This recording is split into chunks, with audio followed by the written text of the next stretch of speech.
All right, Cowboys Nation. You ever watch an interview from a rival player and feel that instant spark? Like someone just tossed gasoline on a fire that was burning? That was exactly the vibe when the quarterback in green decided to open his mouth and drop one of those cookie-cutter lines. Trying so hard to sound wise that you could practically hear the gears grinding in his head. He tried to deliver that calm, composed energy like he was some kind of guru of the sport. But the whole thing landed with the same force of a flat soda.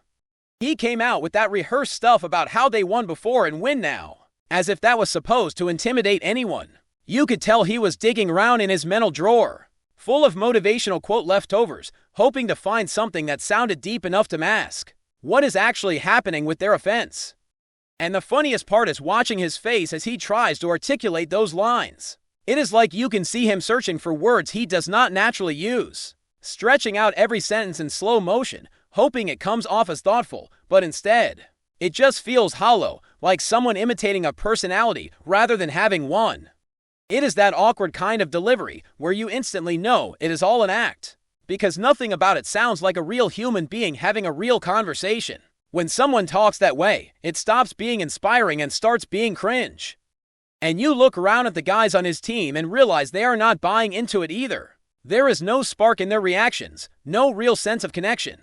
Just that silent agreement that whatever he is trying to project does not match who he is on the field, and that is where things get interesting. Because while he speaks like everything is under control, the team in green has been sliding in slow motion for weeks. That offense has been going backwards like someone is dragging them through mud. Each game looks more disconnected than the last. Routes are sloppy, timing is off, their quarterback seems overwhelmed by even the simplest reads.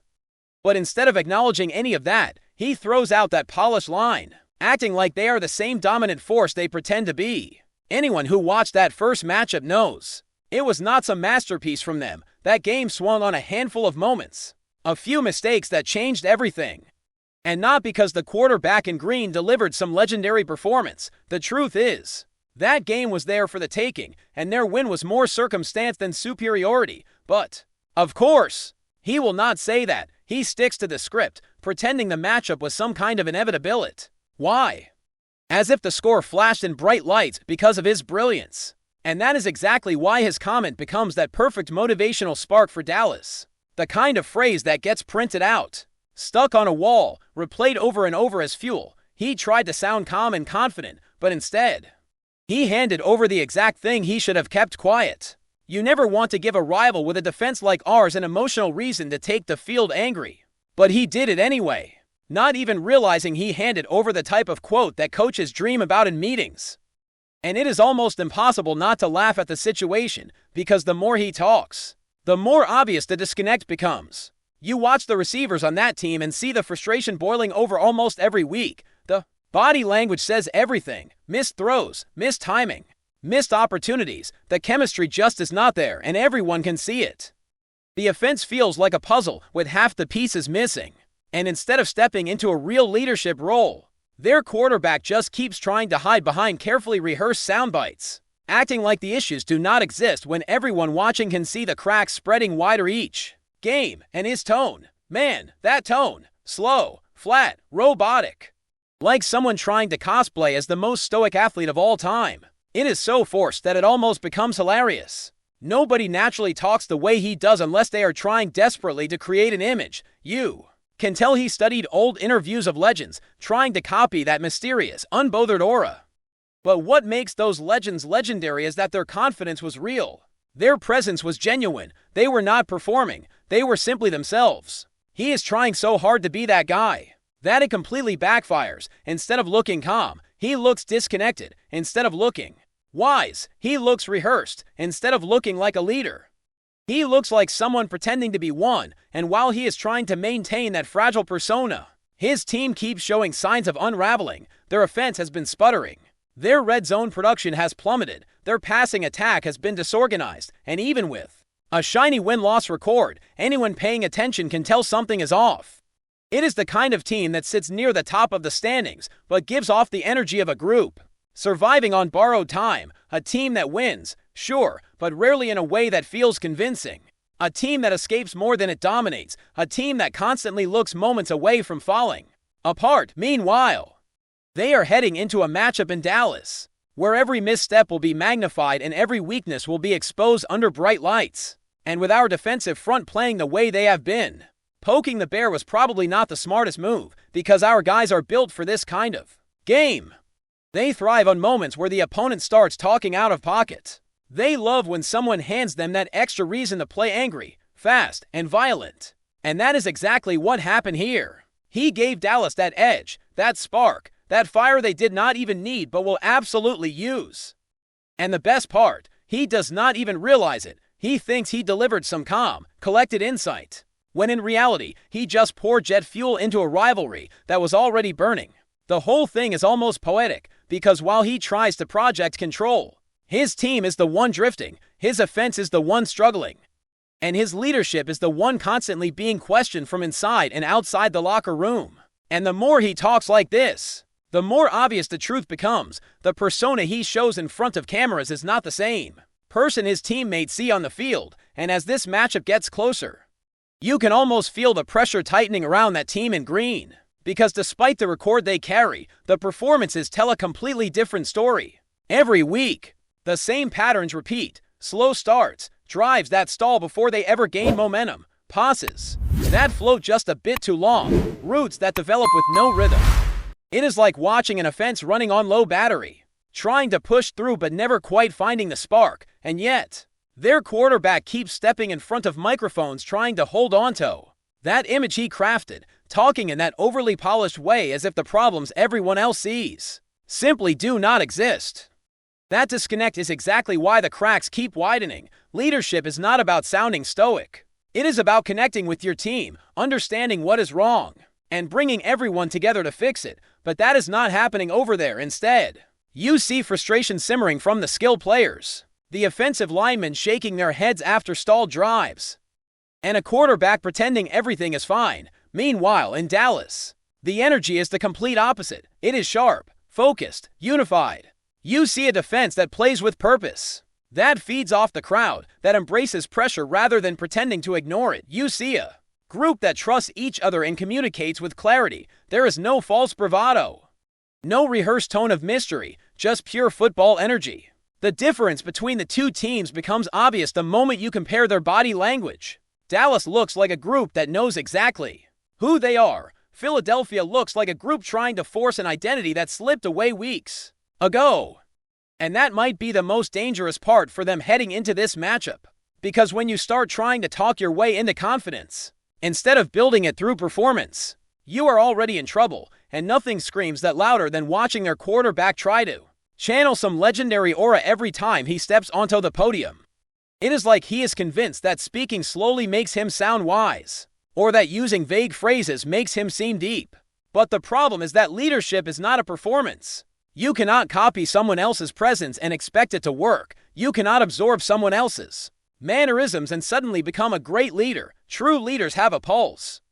They speak with real emotion, real clarity, real conviction. They do not sound like they are reading flashcards full of philosophical one-liners. That is why his teammates look so disconnected. He is speaking a language no one in that locker room actually relates to, and when you combine that with an offense that has been sputtering non-stop, the cracks are no longer hidden. They are out in the open, plain enough for anyone paying attention. And now they are walking straight into a stadium where the noise is going to be louder than anything they have dealt with this season, a place where the defense comes alive the second that ball is snapped.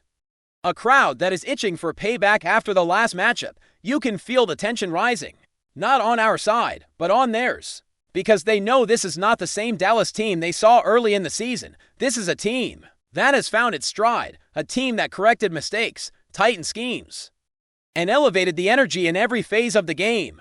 The defensive line especially has turned into a problem that opponents cannot ignore. Every snap feels like a chase. Every pocket collapses faster than expected, and every quarterback ends up running for survival.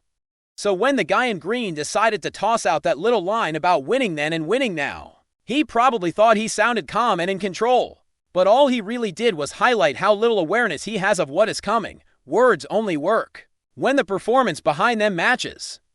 But when the offense keeps dropping into neutral, those words turn into noise. And that noise becomes fuel for the opponent.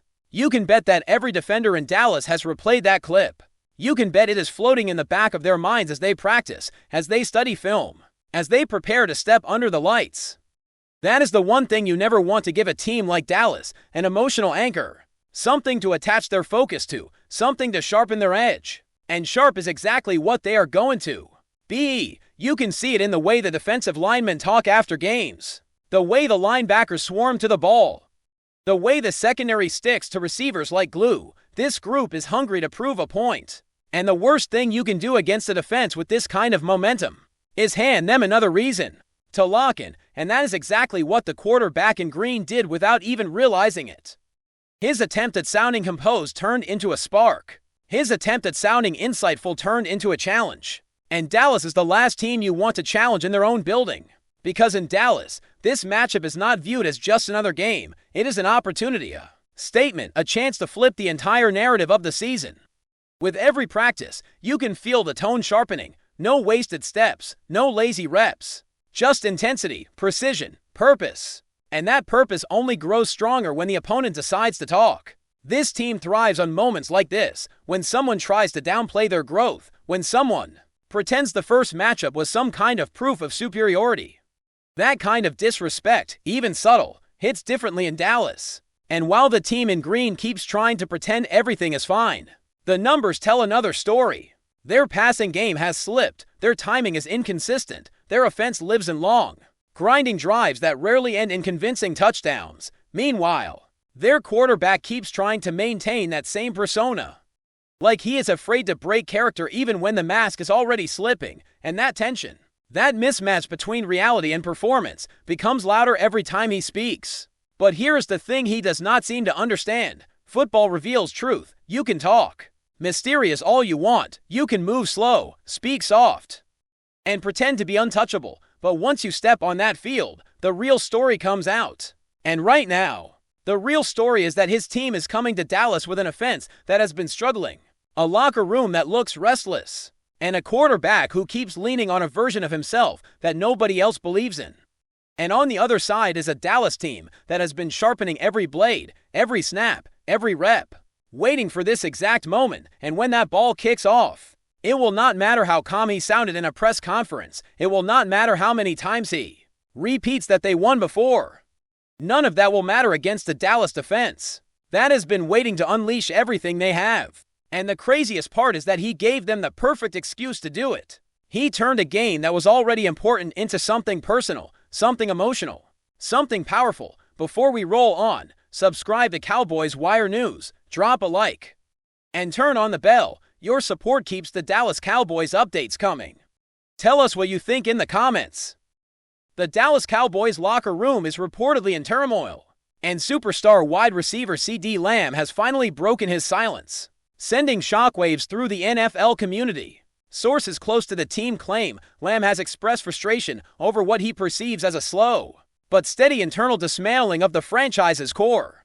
"They're destroying the team from the inside," Lamb allegedly exclaimed during a private meeting, a statement that has since leaked and set social media ablaze. While the exact context remains unclear, insiders suggest the wide receiver is pointing fingers at management decisions, coaching strategies, and even locker room dynamics that he believes are eroding the competitive edge that once defined the Cowboys. Rumors have been swirling for weeks about tensions within the squad, with whispers of disagreements over play calling, personnel moves, and off-field distractions. Lamb, widely regarded as the face of Dallas offense, reportedly feels the team is losing its identity.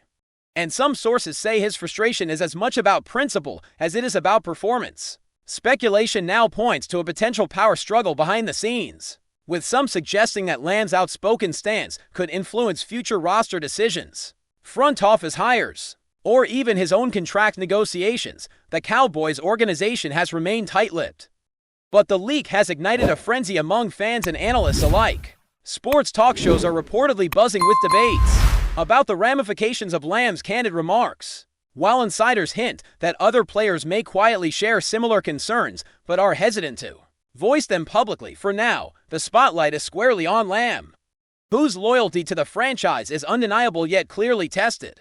Will this public outcry spark change? Or is it just the tip of a much larger iceberg threatening Dallas from within? The NFL world waits, watching every development, every cryptic social media post, and every sideline interaction. As one of the league's brightest stars shines a light on what could be a critical turning point. For the Cowboys, that's a wrap from Cowboys Wire News. For breaking Cowboys updates, subscribe, drop a like, and turn on the bell. Tell us your take in the comments.